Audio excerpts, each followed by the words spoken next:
ऐसी कोरोना महामारी की तीसरी लहर के बीच में छोड़कर पंजाब में प्रचार ही नहीं करता, मास्क भी उसके नाक और मुंह पे नहीं होता, ठुड्डी पर होता है। बुलाइए अरविंद केजरीवाल को अपनी दिल्ली में वापस लौटिए, नहीं तो इस्तीफा दीजिए, जाइए पंजाब में चुनाव लड़िए और वहां के मुख्यमंत्री बनने का सपना अपना साकार करके आइए। और दिल्ली पहुंचते ही वो लखनऊ चले जाते हैं। लखनऊ के बाद आते हैं तो कहते हैं मैं कोरोना संक्रमित हो गया। पता नहीं कितने लोगों को वहां से कोरोना संक्रमण हुआ होगा।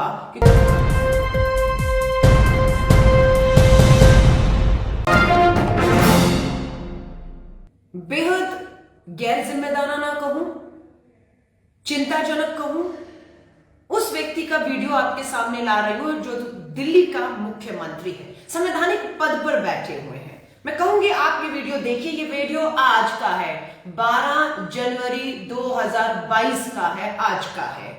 इसके बाद मैं आपसे बात करूंगी और आप भी बताइएगा कि क्या आप उम्मीद करते हैं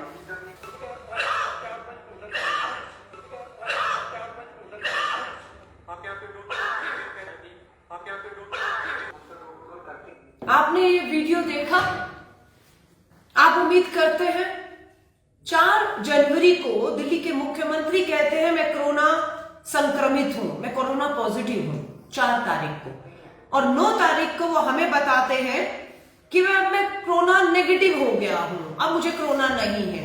4 और 9 तारीख के बीच में 5 दिन होते हैं, जबकि सब जानते हैं कि अगर आप कोरोना संक्रमित हुए हैं तो कम से कम मिनिमम 7 दिन आपको अपने आप को घर में क्वारंटाइन करने की सलाह दी जाती है। लेकिन दिल्ली के मुख्यमंत्री 4 जनवरी को संक्रमित हुए, 5 को ठीक हो गए, और आज 12 जनवरी को वो पंजाब के खरड़ में घर घर जाकर पर्चा बांटने का काम कर रहे हैं।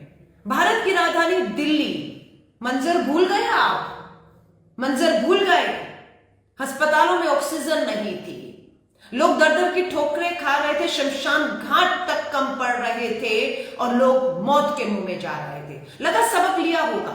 आज 1 जनवरी 2022 से, जब से नया साल शुरू हुआ, 1 जनवरी 2022 से 11 जनवरी कल तक 1.5 लाख लोग संक्रमित हुए। राजधानी दिल्ली में 1.5 लाख लोग संक्रमित, और 1 जनवरी से 11 जनवरी तक कल तक 100 लोग मौत के मुंह में चले गए। आज का आंकड़ा 22 जनवरी का अभी तक आया नहीं है, लेकिन बता रहे हैं 25,000, आज भी 25,000 से ऊपर के मामले आएंगे और आज भी कम से कम 25 लोग से अधिक मौत के मुंह में गए होंगे। आप लोग का इंतजार किया जा रहा है। मैं आपसे पूछना चाहती हूं,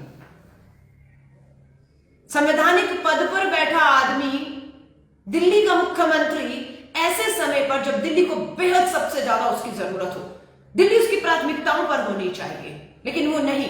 वो दिल्ली अपनी प्राथमिकताएं, अपनी जिम्मेदारियों को ऐसी कोरोना महामारी की तीसरी लहर के बीच में छोड़कर पंजाब में प्रचार ही नहीं करता, मास्क भी उसके नाक और मुंह पे नहीं होता, ठुड्डी पर होता है, और वो लगातार खांस रहा है, पब्लिक में खांस रहा है।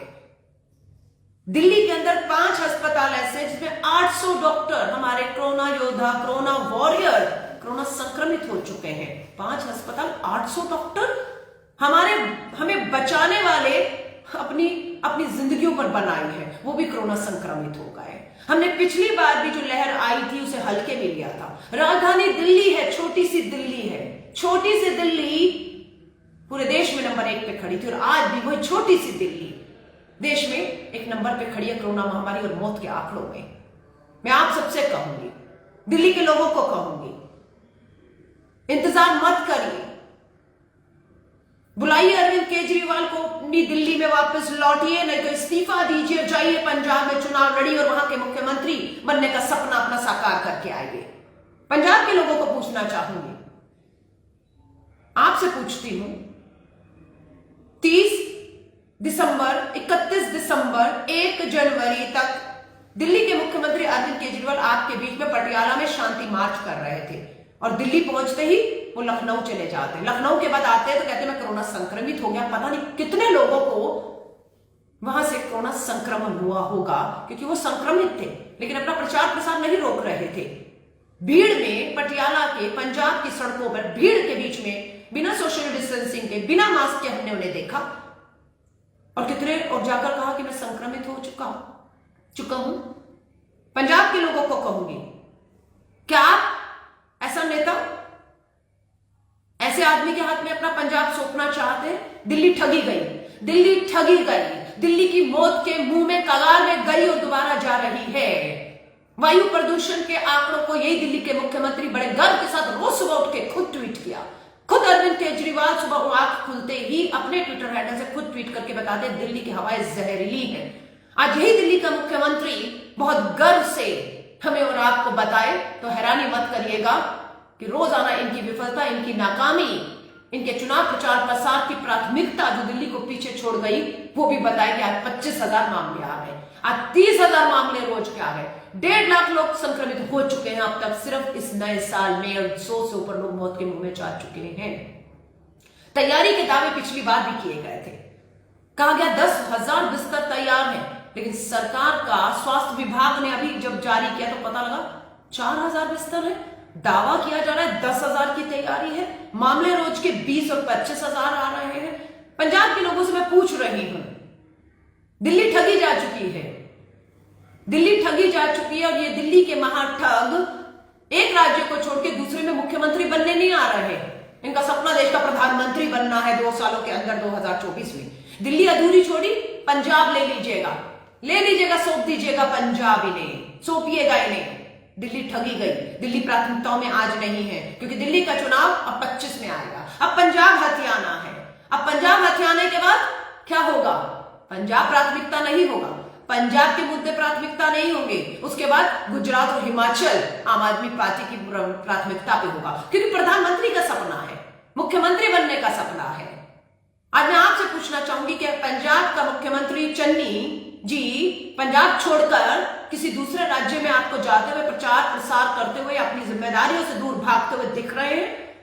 मैं दूसरे राज्यों के मुख्यमंत्रियों का हवाला देती हूँ, छत्तीसगढ़, राजस्थान, हर मुख्यमंत्री अपने राज्य में अपने लोगों की जानों को बचाने की प्राथमिकता में लगा हुआ है, चाहे वो किसी भी राजनीतिक दल का मुख्यमंत्री हो, सिवाय आम आदमी पार्टी के इस मुख्यमंत्री को छोड़कर पूरे देश में आप उड़ीसा का मुख्यमंत्री ले लीजिए, किसी भी का मुख्यमंत्री ले लीजिए, लेकिन आपको सिर्फ एक मुख्यमंत्री दिखेगा जो अपनी जिम्मेदारी, अपनी प्राथमिकताओं को, अपने लोगों को बीच मझधार में महामारी के छोड़कर दूसरे राज्यों में, कभी उत्तराखंड, कभी गोवा, कभी पंजाब, कभी उत्तर प्रदेश में दिख रहे हैं, प्रचार प्रसार कर रहे हैं, खांस रहे हैं, मास्क नहीं है।